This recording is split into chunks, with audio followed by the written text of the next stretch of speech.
अब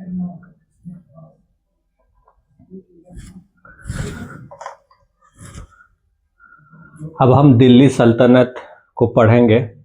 और हमने पहले बताया था कि जब हम मध्यकालीन भारत के इतिहास को पढ़ते हैं तो उसको तीन हिस्सों में बांट कर पढ़ते हैं। पूर्व मध्यकाल जो 700 ईस्वी से 1200 ईस्वी तक है, उसके बाद दिल्ली सल्तनत जो 1206 से लेकर के आपका 1526 ईस्वी तक है, और उसके बाद मुगल काल जो 1526 ईस्वी से लेकर के 1707 ईस्वी तक है।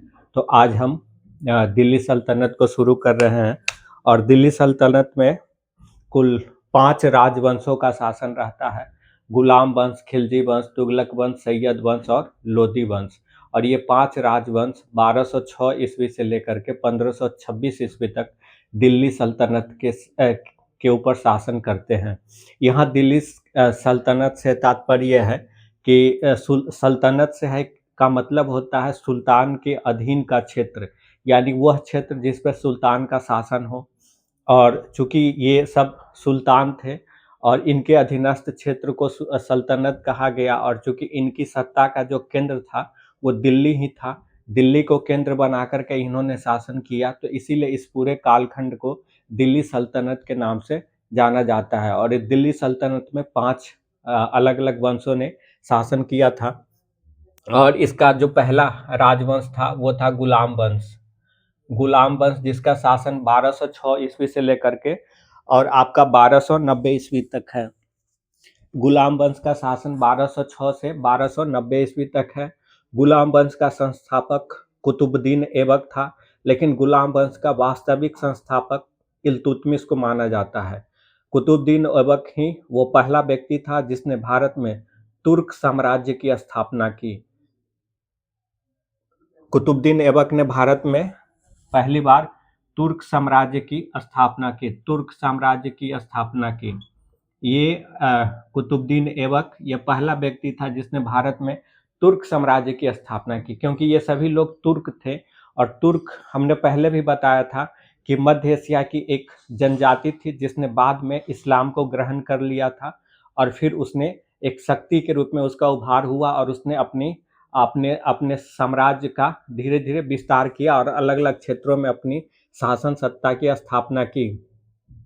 तो इस में जो भारत में पहला तुर्क साम्राज्य की स्थापना कुतुबुद्दीन ऐबक ने की थी। और कुतुबुद्दीन ऐबक पहले मोहम्मद गोरी का गुलाम था। और मोहम्मद गोरी दरअसल उस इलाके में जो मुस्लिम शासक मध्यकाल में थे वो सब बड़ी संख्या में गुलाम रखते थे। और उस समय गुलाम का अर्थ ये नहीं था कि ऐसा व्यक्ति जिसका शोषण किया जाए, जिससे अत्यधिक श्रम लिया जाए, उस तरह का नहीं था। ये जो मुस्लिम शासक थे वो गुलाम रखते थे और उन गुलामों को बाकायदा प्रशिक्षण दिया जाता था, हर तरह का प्रशिक्षण होता था, और उन्हें राज्य के भीतर बड़े बड़े अधिकारी के रूप में, सूबेदार के रूप में, गवर्नर के रूप में नियुक्त किया जाता था। तो इस तरह का था। कुतुबुद्दीन ऐबक भी पहले मोहम्मद गोरी का गुलाम था। 1206 ईस्वी में जब मोहम्मद गोरी की मृत्यु हो जाती है तो मोहम्मद गोरी का कोई संतान नहीं था। ऐसे में मोहम्मद गोरी का जो साम्राज्य था, और वो साम्राज्य मोहम्मद गोरी का ईरान से लेकर के और भारत में बंगाल तक फैला हुआ था। इस बड़े साम्राज्य में का उत्तराधिकारी कौन होगा, इसको लेकर के एक संघर्ष होता है। तो इसमें चूंकि उस वक्त कुतुबुद्दीन ऐबक जो मोहम्मद गोरी के साम्राज्य का भारत वाला हिस्सा होता है उसी का प्रतिनिधि रहता है, उसी के अंतर्गत वो मोहम्मद गोरी के प्रतिनिधि के रूप में शासन कर रहा होता है। तो ऐसी स्थिति में जो मोहम्मद गोरी के उत्तराधिकारी के रूप में 3 प्रमुख व्यक्ति सामने आता है, बल्कि 4 प्रमुख व्यक्ति। उसमें एक कुतुबुद्दीन ऐबक होता है, एक मोहम्मद नाम का व्यक्ति होता है, तीसरा ताजुद्दीन एल्दोज होता है, और चौथा नासिरुद्दीन कुबाचा। यानी कुल 4 दावेदार होते हैं। इसमें 3 प्रमुख दावेदार माने जाते हैं: कुतुबुद्दीन ऐबक, ताजुद्दीन एल्दोज और नासिरुद्दीन कुबाचा। 3 प्रमुख दावेदार होते हैं। आखिरकार इसमें से सत्ता कुतुबुद्दीन ऐबक के हाथ में आती है, और 1206 ईस्वी में 25 जून 1206 ईस्वी को कुतुबुद्दीन ऐबक शासक बनता है। 1206 ईस्वी में कुतुबुद्दीन ऐबक शासक बनता है। इसके जो 3 प्रमुख दावेदार थे उनमें 2 थे, एक तो कुतुबुद्दीन ऐबक, 2 थे ताजुद्दीन एल्दोज और एक था नासिरुद्दीन कुबाचा। तो जो ताजुद्दीन एल्दोस था, वो जो मोहम्मद गोरी का गजनी का जो इलाका था वहाँ का वो प्रमुख था, वहाँ का सब सूबेदार था। और जो नासिरुद्दीन कुबाचा था वो सिंध और मुल्तान का जो प्रदेश था, जो भारत के अंतर्गत आता था, वहाँ का वो सूबेदार था। तो इस विवाद को खत्म करने के लिए कुतुबुद्दीन ऐबक ने वैवाहिक संबंध का सहारा लिया और कुतुबुद्दीन ऐबक ने ताजुद्दीन एल्दोज की पुत्री के साथ विवाह किया तथा खुद अपनी बहन का विवाह उसने नासिरुद्दीन कुबाचा के साथ किया। तो इस तरह इस वैवाहिक संबंध के द्वारा कुतुबुद्दीन ऐबक ने अपने विवाद को खत्म किया और वो एक शासक के रूप में खुद को स्थापित किया। कुतुबुद्दीन ऐबक जब शासक बना तो चूंकि वो एक स्वतंत्र व्यक्ति नहीं था, वो मोहम्मद गोरी का गुलाम था और मोहम्मद गोरी ने अपने जिंदा रहते हुए कभी उसको मुक्त नहीं किया था, गुलामी से मुक्त नहीं किया था। गुलामी से मुक्ति का मतलब होता है जब तक गुलामी से मुक्त न कर दिया जाए तब तक वो एक स्वतंत्र शासक के रूप में नहीं स्थापित हो सकता और स्वतंत्र शासक के रूप में स्थापित हुए बिना वो अपने नाम का सिक्का नहीं चला सकता, वो सुल्तान की पदवी नहीं धारण कर सकता। तो इस तरह की स्थिति थी। बाद में 1208 ईस्वी में जो मोहम्मद नामक व्यक्ति, जो बाद में मोहम्मद गोरी का वैध उत्तराधिकारी बना मध्य एशिया में, उस मोहम्मद नामक व्यक्ति के द्वारा 1208 ईस्वी में कुतुबुद्दीन ऐबक को औपचारिक मान्यता दी गई थी। उसके बाद वो सुल्तान बना था। तो जब वो शुरू में गद्दी पर बैठा तब उसने सुल्तान की उपाधि धारण नहीं की, बल्कि अपने आप को दो उपाधि धारण किया। वो था मलिक और सिपह सलार। मलिक और सिपह सलार। तो गद्दी पर बैठने के समय कुतुबुद्दीन ऐबक ने दो उपाधियां धारण की थी, एक था मलिक और दूसरा था सिपह सलार। और कुतुबुद्दीन ऐबक ने सुल्तान की उपाधि धारण नहीं की थी, उसने अपने आप को मलिक और सिपह सलार की उपाधि से ही खुश रखा था। इसके अलावा कुतुबुद्दीन ऐबक ने लाहौर को अपनी राजधानी बनाया और लाहौर से ही पूरे भारत में शासन का संचालन किया। तो कुतुबुद्दीन ऐबक की राजधानी थी लाहौर और लाहौर से ही उसने पूरे भारत में शासन का संचालन किया। कुतुबुद्दीन ऐबक को लाख बख्श के नाम से जाना जाता है। लाख बख्श का अर्थ होता है लाखों का दाता। कुतुबुद्दीन ऐबक एक बहुत ही उदार और दानी प्रवृत्ति का व्यक्ति था, इसीलिए उसे लाख बख्श यानी कि लाखों का दाता के नाम से जाना गया। इसके अलावा कुतुबुद्दीन ऐबक को मिन्हाज उस सिराज नामक एक विद्वान ने कुतुबुद्दीन ऐबक को हातिम द्वितीय की संज्ञा दी थी। हातिम द्वितीय की संज्ञा दी थी मिन्हाज उस सिराज ने। दरअसल हातिम द्वितीय की संज्ञा भी इसको इसीलिए दी गई थी ताकि क्योंकि यह बहुत ही उदार और दानी प्रवृत्ति का व्यक्ति था। हातिम दरअसल अरब प्रदेश में एक कबीले का सरदार हुआ करता था और वो जो कबीला का सरदार था हातिम, उसका नाम हातिम था और वो बहुत ही दानी व्यक्ति था। तो उसी को देख करके उसी के नाम पर उसके भीतर हातिम के भीतर जो दानशीलता की प्रवृत्ति थी, उसी तरह की प्रवृत्ति चूंकि कुतुबुद्दीन ऐबक के भीतर भी थी, इसीलिए उसको लाख बख्श तो कहाँ ही गया, मिन्हाज उस सिराज ने कुतुबुद्दीन ऐबक को हातिम द्वितीय की संज्ञा दी थी। तो ये मिन्हाज उस सिराज नामक विद्वान ने कुतुबुद्दीन ऐबक को हातिम द्वितीय की संज्ञा दी थी। कुतुबुद्दीन ऐबक, जब भी आप शासक को पढ़े तो वहां पे किसी भी शासक को जब आप पढ़ते हैं तो दो चीज हमें ध्यान में रखना पड़ता है। एक की साहित्य और कला का संरक्षण उसने किस तरह, एक तो हम ये जानते ही हैं कि उसके कोई भी शासक जब मध्यकाल में बनता था या प्राचीन काल में तो वो अपने साम्राज्य का विस्तार करता था और साम्राज्य विस्तार के लिए वो अलग अलग युद्ध करता था। तो वो तो पढ़ना ही पड़ता है जब हम किसी शासक को पढ़ते हैं। लेकिन इसके अलावा शासकों के द्वारा विद्वानों को भी संरक्षण प्रदान किया जाता था। कई शासक स्वयं भी विद्वान होता था, उसके द्वारा किताबें लिखी जाती थी, साहित्य की रचना की जाती थी। और जो शासक स्वयं विद्वान नहीं था वो बहुत सारे विद्वान लोगों को अपने दरबार में संरक्षण दिया करता था। इसके अलावा शासकों के द्वारा बहुत तरह के कला को भी प्रश्रय दिया जाता था। तो इन दो बातों को हमें हमेशा याद रखना है कि हम जब भी कभी किसी शासक को पढ़े तो वहाँ देखें कि वहाँ किन विद्वानों को संरक्षण दिया गया, किस तरह के कला और स्थापत्य का निर्माण किया गया, इस बात को हमें ध्यान में रखना है। तो कुतुबुद्दीन ऐबक के दरबार में दो विद्वानों को संरक्षण मिला था। वो दो विद्वान थे हसन निजामी और फक्र ए मुदब्बिर। हसन निजामी और फक्र ए मुदब्बिर, ये दो विद्वान थे जिसको कुतुबुद्दीन ऐबक ने संरक्षण दिया था, हसन निजामी और फक्र ए मुदब्बिर। उसके अलावा कुतुबुद्दीन ऐबक ने दिल्ली में कुतुब मीनार का निर्माण भी शुरू करवाया था, और कुतुब मीनार का निर्माण ख्वाजा कुतुबुद्दीन बख्तियार काकी की स्मृति में करवाया था। जो संत थे, सूफी संत थे, ख्वाजा कुतुबुद्दीन बख्तियार काकी, ख्वाजा कुतुबुद्दीन बख्तियार काकी काकी ये सूफी संत थे। और इसी सूफी संत की याद में कुतुबुद्दीन ऐबक ने दिल्ली में कुतुब मीनार का निर्माण शुरू करवाया था। हालांकि उस कुतुब मीनार के निर्माण का कार्य कुतुबुद्दीन ऐबक के जिंदा रहते पूरा नहीं हो पाया, तो बाद में इल्तुतमिश ने उस कार्य को पूरा किया था। इसके अलावा कुतुबुद्दीन ऐबक ने अजमेर में एक मस्जिद का भी निर्माण करवाया था, जिसे 2.5 दिन का झोपड़ा के नाम से जाना जाता है। अजमेर में 2.5 दिन का झोपड़ा नामक मस्जिद का निर्माण करवाया था। एक बार बीपीएससी में ये क्वेश्चन पूछा गया था कि 2.5 दिन का झोपड़ा क्या था, तो ये 2.5 दिन का झोपड़ा जो था वो एक मस्जिद था, जिसका निर्माण कुतुबुद्दीन ऐबक ने अजमेर में करवाया था। 1210 ईस्वी में चौगान खेलते समय घोड़ा से गिरने के कारण कुतुबुद्दीन ऐबक की मौत हो जाती है। 1210 में चौगान खेलते समय घोड़ा से गिर जाने के कारण कुतुबुद्दीन ऐबक की मौत हो जाती है। कुतुबुद्दीन ऐबक के बाद उसका पुत्र आराम शाह गद्दी पर बैठता है। हालांकि कुछ विद्वान ये मानते हैं कि आराम शाह उसका पुत्र नहीं था, लेकिन कुछ विद्वान ये मानते हैं कि आराम शाह उसका पुत्र था।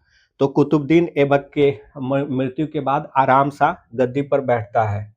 ये आपको ध्यान रखना है कि कुतुबुद्दीन ऐबक की मौत के बाद आराम शाह गद्दी पर बैठता है। अब इल्तुतमिश जो है, इसका शासन 1210 से 1236 ईस्वी तक रहता है। तो इल्तुतमिश, जब कुतुबुद्दीन ऐबक की मौत होती है, उस वक्त इल्तुतमिश बदायूं का सूबेदार होता है। बदायूं एक प्रांत होता है। बदायूं वर्तमान में उत्तर प्रदेश का एक जिला है। उसी इलाके में बदायूं एक सूबा प्रांत होता था, जिसको सूबा के नाम से जाना जाता है मध्यकाल में। तो ये जो बदायूं जो प्रांत था, वहीं का ये इल्तुतमिश गवर्नर था। और इल्तुतमिश भी मोहम्मद गोरी का गुलाम रहा था। चूंकि ये गुलाम वंश 1206 से 1290 ईस्वी तक जिन लोगों ने दिल्ली सल्तनत पर शासन किया, उसमें से अधिकांश लोग पहले किसी न किसी का गुलाम रहा था। इसीलिए इस वंश को गुलाम वंश के नाम से जाना जाता है। तो इल्तुतमिश कुतुबुद्दीन ऐबक के बाद आराम शाह गद्दी पर बैठा, और जब कुतुबुद्दीन ऐबक की मौत हुई, उस वक्त इल्तुतमिश उसी के अधीन बदायूं का सूबेदार था। तो कुतुबुद्दीन ऐबक के मौत के बाद इल्तुतमिश ने गद्दी पे अधिकार करने की कोशिश की, और इसके लिए इल्तुतमिश और आराम शाह के बीच सत्ता का संघर्ष हुआ। इस संघर्ष में इल्तुतमिश ने आराम शाह को पराजित किया और दिल्ली पर अपना अधिकार कर लिया, यानी दिल्ली सल्तनत पे अपना अधिकार कर लिया। दिल्ली सल्तनत पे अधिकार करने के बाद इल्तुतमिश ने पहला काम ये किया कि जो राजधानी लाहौर थी, उसको लाहौर से दिल्ली शिफ्ट किया। यानी इल्तुतमिश ने दिल्ली सल्तनत की राजधानी लाहौर से हटा करके दिल्ली में स्थापित किया। और इल्तुतमिश की खासियत ये थी कि जो कुतुबुद्दीन ऐबक मोहम्मद गोरी का गुलाम था, उसको मोहम्मद गोरी ने तो स्वतंत्र नहीं कर पाया अपने जीवन में, लेकिन इल्तुतमिश को मोहम्मद गोरी ने अपने जीवन में ही दास्ता से मुक्त कर दिया था। तो इसीलिए इल्तुतमिश स्वतंत्र शासक बनने के लिए मतलब उसके रास्ते में कोई अड़चन उसके सामने नहीं था। दिल्ली सल्तनत की गद्दी पर बैठने के बाद, चूंकि दिल्ली सल्तनत में लगातार सत्ता पाने के लिए संघर्ष की स्थिति बनी रहती थी, और जो अलग अलग सरदार थे, वो सरदार अपने या तो खुद गद्दी पाना चाहता था, या फिर अपने पसंद के व्यक्ति को गद्दी पर बैठाना चाहता था। तो ये एक सत्ता का संघर्ष चलता रहता था। इससे बचने के लिए इल्तुतमिश ने क्या किया, अपने पसंद जो उसके सरदार थे, अपने पसंद जो उसके गुलाम सरदार थे, ऐसे 40 गुलाम सरदारों को चिन्हित किया, और ऐसे 40 गुलाम सरदारों को चिन्हित करके उसका एक संगठन तैयार किया, जिसको चालीसा के नाम से जाना जाता है। चूंकि इसमें 40 सदस्य थे, इसीलिए इसको चालीसा के नाम से जाना जाता है। इसी को तुर्कान-ए-चहलगान के नाम से भी जाना जाता है। इसी को तुर्कान-ए-चहलगानी के नाम से भी जाना जाता है, तुर्कान-ए-चहलगानी, या इसी को चालीसा के नाम से जाना जाता है। क्योंकि इसके सदस्यों की संख्या 40 थी, इसीलिए इस संगठन को चालीसा के नाम से जाना जाता है। बाद में जब बलबन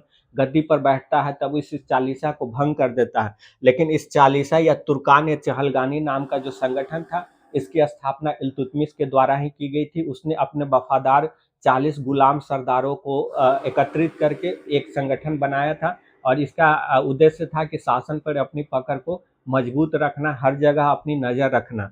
तो ये तुर्कान चहलगानी या चालीसा का गठन इल्तुतमिश के द्वारा किया गया था। इल्तुतमिश के शासनकाल में ही पहली बार भारत पर मंगोल आक्रमण होता है। ये एग्जाम में पूछा जाता है कि भारत पर पहली बार मंगोल आक्रमण किसके समय में हुआ, तो भारत पर पहली बार मंगोल आक्रमण इल्तुतमिश के समय में हुआ था। 1221 ईस्वी में चंगेज खान ने भारत पर आक्रमण किया था। लेकिन चंगेज खां भारत पर आक्रमण इसलिए नहीं किया था कि वो इल्तुतमिश के साम्राज्य को छीनना चाहता था। दरअसल इस वक्त ईरान में एक साम्राज्य हुआ करता था जिसका नाम था ख्वारिज्म शाह का साम्राज्य। तो यहाँ का शासक था जलालुद्दीन मंगबरनी। ख्वारिज्म का जो साम्राज्य था उस साम्राज्य का शासक था जलालुद्दीन मंगबरनी। और जब जलालुद्दीन मंगबरनी का चंगेज खान ने पीछा किया तो वो बचने के लिए भारत की तरफ भागा। और जब वो भारत की तरफ भागा तो उसी का पीछा करते हुए चंगेज खां भारत पहुंच गया। चंगेज खान ने इल्तुतमिश को संदेश भेजवाया कि वो जलालुद्दीन मंगबरनी की सहायता न करे। और चंगेज खान ने इल्तुतमिश को संदेश भेजवाया कि वो जलालुद्दीन मंगबरनी की सहायता न करे। और इल्तुतमिश अपनी स्थिति को जानता था और वो चंगेज खान से किसी प्रकार का युद्ध मोल नहीं लेना चाहता था। ऐसे में उसने जलालुद्दीन मंगबरनी की किसी प्रकार की कोई सहायता नहीं की। लेकिन ये प्रश्न पूछा जाता है कि भारत पर मंगोल आक्रमण पहली बार किसके शासनकाल में हुआ, तो ये इल्तुतमिश के ही शासनकाल में हुआ था। 1221 ईस्वी में चंगेज खां जलालुद्दीन मंगबरनी का पीछा करता हुआ भारत आया था। और हमने आपको पहले ही बताया कि इल्तुतमिश ने लाहौर की जगह दिल्ली को अपनी राजधानी बना लिया था। 1229 ईस्वी में इल्तुतमिश को बगदाद में जो आबासी खलीफा था उससे इसकी सत्ता को औपचारिक मान्यता प्राप्त हुई थी। हमने पहले बताया था कि जो मुस्लिम दुनिया होता था उस वक्त मध्यकाल में, तो मुस्लिम दुनिया में का जो प्रमुख होता था उसको खलीफा कहा जाता था। और खलीफा न केवल धार्मिक मामलों का प्रमुख होता था बल्कि वह राजनीतिक मामलों का भी प्रमुख होता था। और जो भी मुस्लिम देश या मुस्लिम क्षेत्र होता था वहाँ का जो भी शासक बनता था उसको खलीफा से औपचारिक मान्यता लेनी पड़ती थी, तभी वहाँ की जनता उसको शासक के रूप में स्वीकार करती थी। तो जो इल्तुतमिश था इसकी सत्ता को भी औपचारिक मान्यता बगदाद के अब्बासी खलीफा से 1229 ईस्वी में प्राप्त हुई थी। अब चूंकि इल्तुतमिश को बगदाद के खलीफा से औपचारिक मान्यता प्राप्त हो गई और चूंकि ये मोहम्मद गोरी ने अपने काल में ही इसको दास्ता से मुक्त कर दिया था, तो इस तरह इल्तुतमिश एक स्वतंत्र शासक की हैसियत में स्थापित था। और इसीलिए स्वतंत्र शासक की हैसियत में उसने भारत में पहली बार सिक्का जारी किया। और जो सिक्का था वो शुद्ध अरबी में जारी की गई सिक्का था। शुद्ध अरबी में उसने सिक्का जारी किया भारत में। और ये जो सिक्का जारी किया वो दो धातु का बना था, चांदी का और तांबा का। तो चांदी का जो था उसको टंका कहा जाता था, चांदी का जो सिक्का था उसको टंका, और जो तांबा का था उसको जीतल कहा जाता था। तो ये टंका और जीतल नामक दो सिक्का, अरबी सिक्का इल्तुतमिश ने भारत में चलाया था, चांदी का टंका और तांबा का जीतल। इसके अलावा इल्तुतमिश को भारत में तुर्क साम्राज्य का वास्तविक संस्थापक माना जाता है। भारत में तुर्क साम्राज्य की स्थापना पहली बार कुतुबुद्दीन ऐबक ने की थी, लेकिन भारत में तुर्क साम्राज्य का वास्तविक संस्थापक इल्तुतमिश को माना जाता है। इल्तुतमिश को इसलिए माना जाता है कि कुतुबुद्दीन ऐबक को बहुत समय नहीं मिल पाया था और कुतुबुद्दीन ऐबक ने यहाँ पे शासन व्यवस्था को पूरी तरीके से ऑर्गेनाइज्ड वे में संगठित रूप में स्थापित नहीं कर पाया था। लेकिन यहाँ शासन व्यवस्था को संगठित रूप इल्तुतमिश ने ही दिया था और अलग अलग क्षेत्रों को पूरी तरह अपने अधीन लाया था। और इसके लिए उसने इक्ता व्यवस्था का प्रचलन करवाया था। इक्ता व्यवस्था इसके लिए उसने शुरू किया था। इक्ता व्यवस्था का मतलब हुआ कि जो उसका साम्राज्य था उसको अलग अलग इक्ता में बांट दिया था। जैसे आज वर्तमान में भारत को अलग अलग राज्यों में बांटा गया है प्रशासन की सुविधा के लिए, इसी तरह इल्तुतमिश ने अपने साम्राज्य को प्रशासन की सुविधा के लिए अलग अलग इक्ता में बांट दिया था। और प्रत्येक इक्ता का एक प्रमुख होता था जिसको इक्तेदार कहा जाता था। तो भारत में इक्ता व्यवस्था का प्रचलन भी इल्तुतमिश के द्वारा ही किया गया। भारत में शुद्ध अरबी सिक्का भी इल्तुतमिश ने ही पहली बार जारी किया था। वो चांदी का टंका था और तांबा का जीतल था। और जैसा कि हमने तुर्कान चहलगान या चालीसा की स्थापना भी इल्तुतमिश ने किया था। और भारत पर पहली बार मंगोल आक्रमण यानी चंगेज खान के रूप में मंगोल आक्रमण इल्तुतमिश के ही शासनकाल में हुआ था।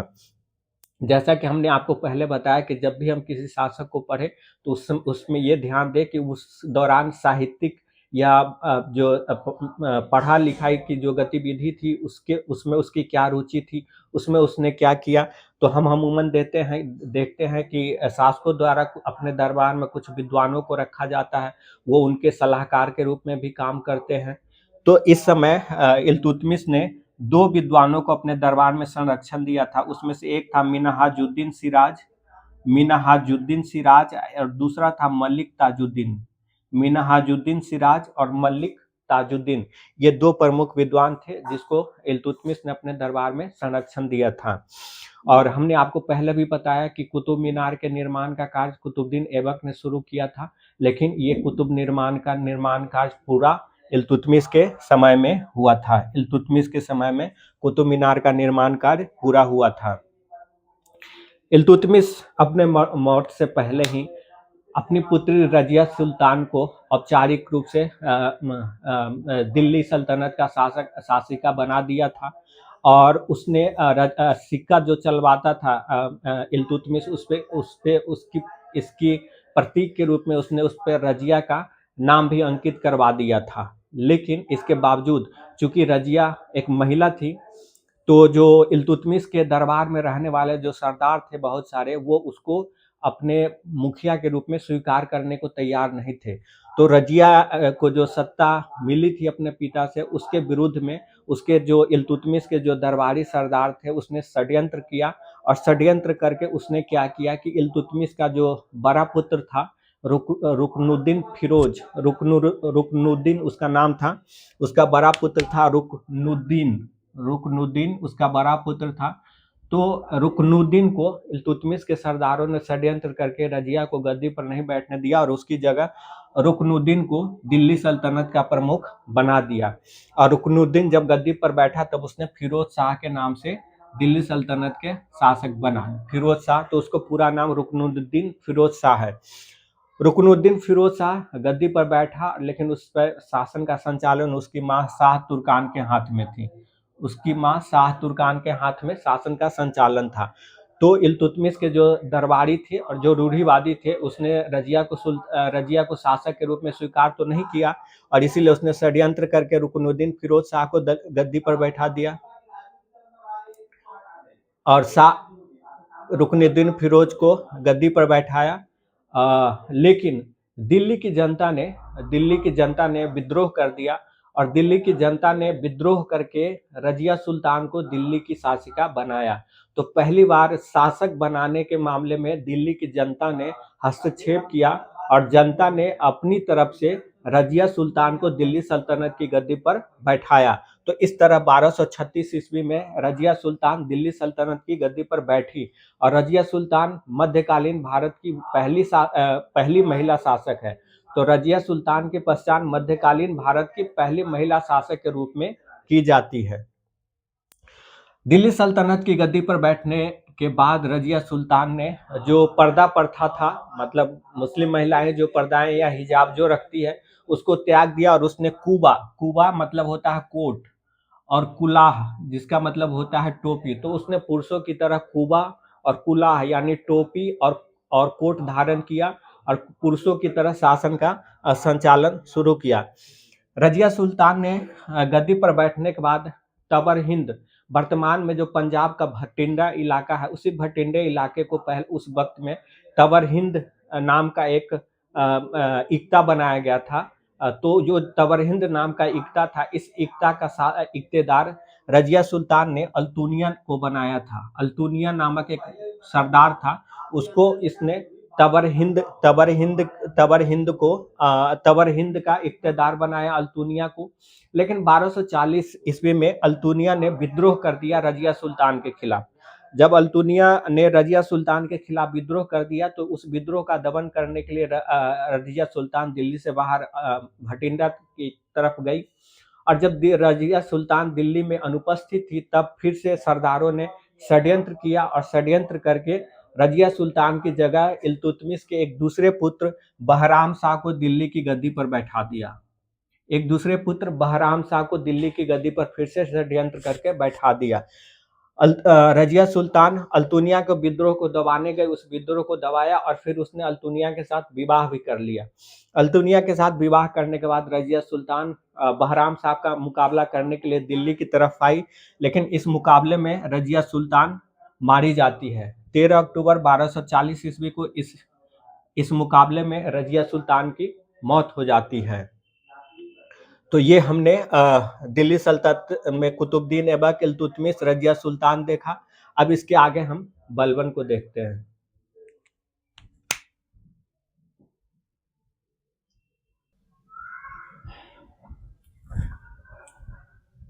रजिया सुल्तान के बाद रजिया सुल्तान को पराजित कर दिया था बहराम शाह ने, और बहराम शाह ने गद्दी पर कब्जा कर लिया था। मुइजुद्दीन बहराम शाह 1240 से लेकर के 1242 ईस्वी तक दिल्ली सल्तनत का सुल्तान रहता है। और बलबन से पहले, बलबन महत्वपूर्ण है, लेकिन बलबन से पहले 3 शासक होते हैं, मुइजुद्दीन बहराम शाह, अलाउद्दीन मसूद शाह और नासिरुद्दीन महमूद। इन 3 के शासन की खासियत ये है कि धीरे धीरे यहाँ पे सुल्तान की शक्ति कमजोर होती जाती है और उसके जो दरबारी अधिकारी होते हैं उसके हाथ में सुल्तान की सत्ता शिफ्ट होती चली जाती है। यानी धीरे धीरे सुल्तान कैसे कमजोर होता चला जाता है और सुल्तान के जो अधीनस्थ अधिकारी होते हैं, सत्ता का केंद्र वो कैसे बनता चला जाता है, इसी की कहानी इन तीनों के शासनकाल में देखने को मिलती है। मुइजुद्दीन बहराम शाह ने अपने सरदारों की सहायता से, वो सारे सरदार इल्तुतमिश के काल के जो रजिया सुल्तान को शासक के रूप में सुल्तान देखना नहीं चाहते थे, उनके समर्थन से मुइजुद्दीन बहराम शाह गद्दी पाया था। इसीलिए मुइजुद्दीन बहराम शाह उन दरबारियों का एक तरह से कठपुतली बन गया था। उन दरबारियों ने मुइजुद्दीन बहराम शाह के सत्ता को अपने हाथ में लेने के लिए एक पद का गठन किया, जिसको कहा जाता है नायब-ए-मुमलकत, नायब-ए-मुमलकत का पद। एक बार ये यूपीएससी के पीटी एग्जाम में पूछा गया है कि नायब-ए-मुमलकत का पद किस शासक के शासनकाल में बनाया गया था। तो नायब-ए-मुमलकत का पद मुइजुद्दीन बहराम शाह के शासनकाल में बना था। और इस पद पर बैठे हुए व्यक्ति सारे अधिकारियों का प्रमुख हो गया। यानी एक तरह से शासन जो व्यवस्था था उसका नियंत्रण नायब मुमलकत के हाथ में आ गया था। और एतगीन नाम का एक व्यक्ति था जिसने रजिया के खिलाफ षड्यंत्र करके उसकी हत्या करवाई थी और मुइजुद्दीन बहराम को गद्दी पर बैठाया था। तो उसी एतगीन को नायब मुमलकत के पद पर नियुक्त किया गया था। 1241 ईस्वी में दोबारा दिल्ली सल्तनत पर मंगोल का आक्रमण होता है, इसी मुइजुद्दीन बहराम शाह के समय में। मुइजुद्दीन बहराम शाह के बाद अलाउद्दीन मसूद शाह गद्दी पर बैठता है और ये 1242 से लेकर के 46 तक शासन करता है। अलाउद्दीन मसूद शाह के समय में, जो इल्तुतमिश के समय में चालीसा का गठन किया गया था, उस चालीसा के हाथ में पूरी शक्ति आ जाती है और उस चालीसा का एक सबसे महत्वपूर्ण सदस्य गयासुद्दीन बलबन होता है। तो वो बलबन अलाउद्दीन मसूद शाह के समय में सबसे शक्तिशाली अधिकारी के रूप में उभर करके आता है और इसी समय में बलबन को अमीर-ए-हाजिब के पद पर नियुक्त किया जाता है। तो बलबन पहला जो पद पाता है अपने जीवन में वो है अमीर-ए-हाजिब का पद। अमीर-ए-हाजिब के बाद, इसके बाद नासिरुद्दीन महमूद दिल्ली सल्तनत की गद्दी पर बैठता है और दिल्ली सल्तनत की गद्दी पर बैठने के बाद 1249 ईस्वी में नासिरुद्दीन महमूद बलबन को उलू खां की उपाधि देता है। नासिरुद्दीन महमूद के समय में ही मिन्हाजुद्दीन सिराज नामक विद्वान ने तबकात-ए-नासिरी की रचना की थी और ये मिन्हाजुद्दीन सिराज ने जो तबकात-ए-नासिरी की रचना की थी, इस पे तबकात-ए-नासिरी बीपीएससी में कई बार पूछा गया है कि तबकात-ए-नासिरी पुस्तक की रचना किसने की थी। तो ये मिन्हाजुद्दीन सिराज ने तबकात-ए-नासिरी पुस्तक की रचना की थी और तबकात-ए-नासिरी पुस्तक जो है ये नासिरुद्दीन महमूद को समर्पित है। यानी तबकात-ए-नासिरी नाम का जो पुस्तक है वह नासिरुद्दीन महमूद के जीवन पर ही लिखा गया है और इसकी रचना मिन्हाजुद्दीन सिराज ने की। नासिरुद्दीन महमूद के मरने के साथ ही दिल्ली सल्तनत पर गयासुद्दीन बलबन का अधिकार हो जाता है और गयासुद्दीन बलबन का शासन 1266 से लेकर के 1287 ईस्वी तक था। दिल्ली सल्तनत का सुल्तान बनने के बाद बलबन ने सबसे पहले उस चालीसा नाम के संगठन को खत्म कर दिया जिसकी स्थापना इल्तुतमिश ने की थी। बलबन ने इतने समय में रहते हुए देख लिया था कि चालीसा के जो सदस्य थे वह सुल्तान के खिलाफ तरह तरह से षड्यंत्र किया करते थे, इसीलिए उसने बलबन जो कि खुद ही चालीसा का सदस्य था, उसने इस चालीसा नाम के दल को खत्म कर दिया। बलबन दिल्ली सल्तनत का पहला शासक था जिसने राजत्व के सिद्धांत का प्रतिपादन किया था। राजत्व के सिद्धांत का प्रतिपादन किया। दिल्ली सल्तनत का यह पहला शासक था जिसने राजत्व के सिद्धांत का प्रतिपादन किया। यह प्रश्न भी पूछा जाता है कि दिल्ली सल्तनत का वो पहला शासक कौन था जिसने राजत्व के सिद्धांत का प्रतिपादन किया, तो ये बलबन ही था। और इसके राजत्व के सिद्धांत की दो विशेषताएं थी, दो मुख्य बातें थी। इसमें इसने कहा एक कि जो सुल्तान है वो ईश्वर का प्रतिनिधि है, यानी सुल्तान की नियुक्ति ईश्वर के द्वारा की गई है, इसीलिए हर किसी के लिए ये बाध्यकारी है कि वो सुल्तान की बात को स्वीकार करे और कोई सुल्तान के खिलाफ किसी तरह का षड्यंत्र न करे। तो पहला इसके राजत्व सिद्धांत की खासियत ये थी कि इसने कहा कि सुल्तान ईश्वर का प्रतिनिधि है।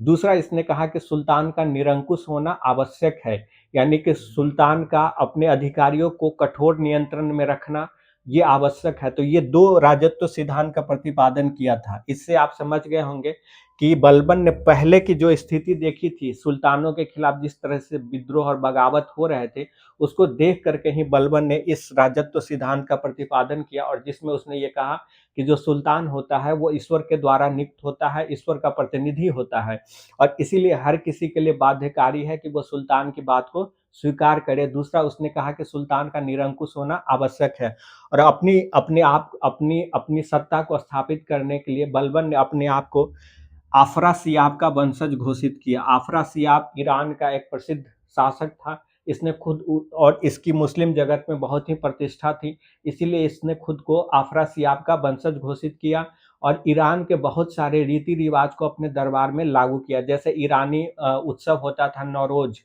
नौरोज का त्यौहार इसने अपने यहाँ शुरू किया। इसके अलावा इसने अपने दरबार में सिजदा और पैबोस की प्रथा भी शुरू की। सिजदा और पैबोस की प्रथा का उद्देश्य ही था जो दरबारी थे उसको अंकुश में रखना, उसको अपनी अधीनता में रखना। सिजदा और पैबोस का मतलब था, सिजदा था कि सर के पैर के बल पे झुक करके सुल्तान का को नमस्कार करना और पैबोस का मतलब होता है उसके अंगूठे को, उसके पाँव के अंगूठे को चूमना।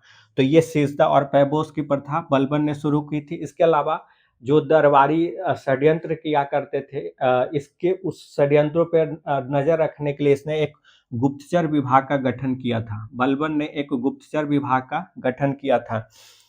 बलबन ने चूंकि दिल्ली सल्तनत पर लगातार मंगोल का हमला हो रहा था, तो मंगोल हमला से दिल्ली सल्तनत की सुरक्षा के लिए बलबन ने एक मजबूत और शक्तिशाली सेना का गठन किया और एक अलग से सैन्य विभाग की स्थापना की। बलबन ने जिस सैन्य विभाग की स्थापना की उसका नाम दीवान अर्ज था। दीवान अर्ज। तो दिल्ली सल्तनत में सैन्य विभाग या दीवान अर्ज की स्थापना पहली बार बलबन के द्वारा ही की गई थी।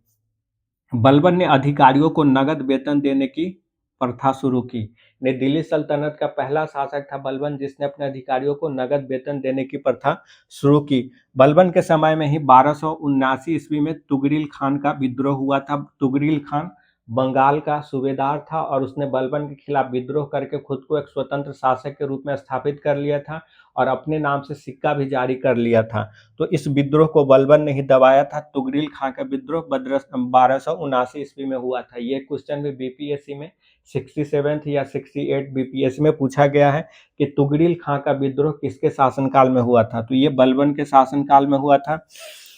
और बलबन के समय में फारसी भाषा के दो प्रसिद्ध विद्वान उसके दरबारी थे। उसमें एक अमीर खुसरो थे जो बहुत मशहूर हुए और दूसरा अमीर हसन। अमीर खुसरो और अमीर हसन ये दोनों ही बलबन के दरबारी विद्वान थे।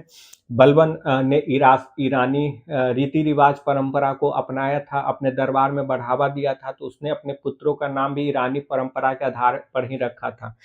बलबन के मौत के बाद उसका जो पौत्र होता है कैकुबाद, कैकुबाद जो कैखुसरो के नाम से भी जाना जाता है, कैकुबाद जो कैखुसरो के नाम से जाना जाता है, वो दिल्ली सल्तनत की गद्दी पर बैठता है लेकिन वो योग्य होता नहीं है, इसीलिए कैकुबाद या कैखुसरो का ही एक अधिकारी होता है मलिक फिरोज।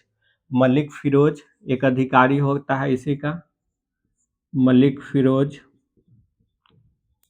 वो दिल्ली सल्तनत पे कब्जा कर लेता है और इस तरीके से दिल्ली सल्तनत के ऊपर गुलाम वंश जो है उसकी समाप्ति हो जाती है। और गुलाम वंश के समाप्ति के साथ ही दिल्ली सल्तनत पे खिलजी वंश की शुरुआत होती है।